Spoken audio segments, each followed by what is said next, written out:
जय श्री राम, जय हिंद, जय भारत। चैनल अध्यात्म आनंद के साथ में आप लोगों का स्वागत है। जय श्री राम। आज हम साधना में कुछ जो नियम होते हैं जो प्रचलित हैं उनके बारे में आज हम जान लेते हैं।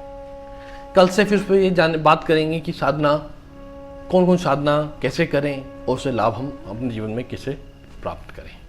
ठीक है। पहली बात, आसन हमारा कम्बल का हो या कुशा का हो। ठीक है। पर हम आसन तो हो, पर आसन ऐसी जगह बिछाएं कि जिससे कि हमें हमारे आसन सुख आसन के अंदर तकलीफ ना हो। हम जिस आसन में बैठे हैं उसमें हमें तकलीफ ना हो, क्योंकि हमें उस पर ज़्यादा देर तक बैठना रहता है, इसलिए वो सरल होना चाहिए। सरल का अर्थ हुआ कि गद्देदार होना चाहिए जिसपे हम आसान से बैठ सकें। ठीक है, एक बात। दूसरी बात, हमारी रीढ़ की हड्डी हमेशा सीधी होनी चाहिए। ठीक है। और तीसरी बात कि एक समय निर्धारित होना चाहिए हमारे जीवन के अंदर साधना का, वो सुबह हो या शाम हो। ठीक है, उसी समय हमें साधना करनी है। चौथी बात, माला जो है रुद्राक्ष या तुलसी या सर्प की आंतड़ियों से बनी हुई माला, वो तंत्र के अंदर विशेष प्रयोग में आती है। सर्प की आंतड़ियों से बनती है माला, जो तंत्र में बहुत प्रयोग में आती है, उससे जप करना चाहिए। ठीक है। फिर माला को जब भी हम जब उसमें पोंछते हैं, माला के ऊपर जो बना रहता है, उसको कभी भी हमें पार नहीं करना चाहिए, क्योंकि पार करने से दोष लगता है। इसलिए उसको वहीं के वहीं हाथ से घुमाकर हमें उस पर आगे बढ़ना चाहिए। तीसरी बात, हमारी माला किसी को ना दें जब तक वो जाप पूरा ना हो जाए। उसके बाद जब जाप पूरा हो जाए, साधना पूरी हो जाए, तो उसको ग्रहण कर सकते हैं। हालांकि जो जाप करने वाली माला होती है वो पहनने के उपयोग में नहीं होनी चाहिए। ठीक है। और उसके बाद हमें उस समय में, जितने समय तक की हमारी साधना है, उस समय हमें अल्प भोजन करना है, ज़्यादा भोजन नहीं करना है। ठीक है। फिर संयम में रहना है, ब्रह्मचर्य का पालन करना है, सुबह मॉर्निंग में जल्दी उठना है, सूर्य को अर्घ्य देना है सुबह उठकर नित्य डेली। अपने यहाँ कोई व्यक्ति कहीं जाए और हमें दिख जाए तो उसको जो हमारे पास सक्षम है, जिस आधार पर सक्षम है, वो दान करना चाहिए। ये जरूरी नहीं है कि भाई इतना होगा तो इतना दान करेंगे, जो हमारे पास एक कैपेसिटी है वो हमें दान करना चाहिए। ठीक है। इस समय और ठीक है, एक और ये बात हो गई। और दूसरी बात, जो भी मंत्र साधना हमें करनी है, किस दिशा में बैठनी है, पूरब या पश्चिम। सुबह करना है तो पूरब की ओर मुख कर बैठना है, और शाम को साधना करनी है तो पश्चिम की ओर मुख करके बैठना है। ठीक है। और नित्य हमारी पूजन स्थान में शुद्ध और स्वच्छ हवा आनी चाहिए।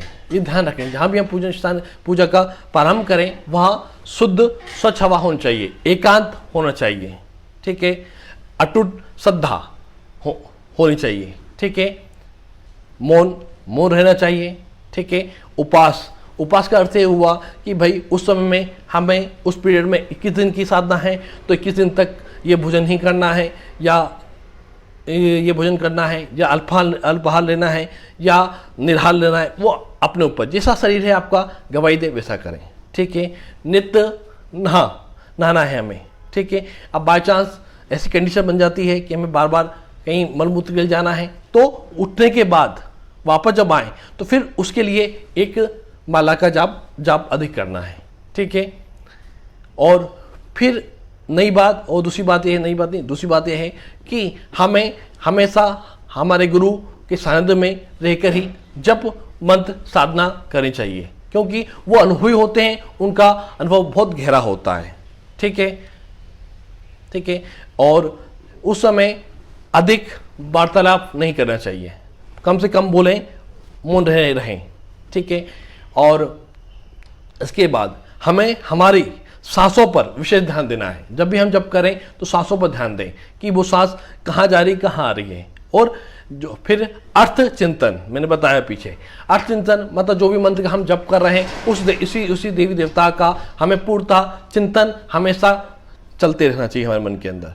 अगर वो नहीं चलेगा तो भी हमें उसका लाभ प्राप्त नहीं होगा। ठीक है। और साधना में जब जिस दिन हम प्रारंभ करें उससे अंत तक संकल्पित होकर पूर्णतः उसे पूर्ण करना है, और पूर्ण करने के बाद भी हमें नित्य 11 माला कम से कम करना है। समय कम हो तो कोई बात नहीं, तो कम ज़्यादा कर सकते हैं समय के अनुकूल अनुसार, पर हमें 11 माला नित्य करना है जो भी हम जप करें। ठीक है। और कुछ साधना के जप होते हैं, कुछ कंटिन्यू वाले जप होते हैं जो हमेशा हमें करना रहते हैं। ठीक है। गुरु द्वारा दिया हुआ मंत्र उसका हमेशा जप करना चाहिए। अगर नहीं गुरु बनाया हमने तो हमने जो साधना की है उससे अगर जब हमको लाभ प्राप्त हो गया है, लाभ प्राप्त होने लगा या प्राप्त हो गया है, तो हमें नित्य 11 माला हमें जाप करना चाहिए। ठीक है। इन बातों का विशेष हम ध्यान रखेंगे हमारे जीवन के अंदर, तो आप कोई भी साधना होगी उसमें आप परिपूर्ण होंगे और उस पर आप पूर्णतः उतरेंगे उसके अंदर, और आपको उसका पूरा लाभ प्राप्त होगा। तो इन नियमों को, छोटे छोटे जो नियम मैंने आपको बताए हैं, जीवन के अंदर बहुत बड़े हैं, बहुत लंबा सफर तय करते हैं, तो इनको आप फॉलो करें और आगे बढ़ें अपने जीवन के अंदर। इससे आप आगे अपने एजुकेशन लाइन में, आप फील्ड में कहीं पर भी इसको आप प्रयोग कर सकते हैं। ये सब चीज़ें हमारे लिए बहुत महत्वपूर्ण होती है, क्योंकि आप देखते होंगे स्टूडेंट लाइफ में आदमी अधिकतर जहाँ भी रहता है तो उसके आस्था भी रहती है, एकदम जो फैला हुआ रहता है उसके अंदर।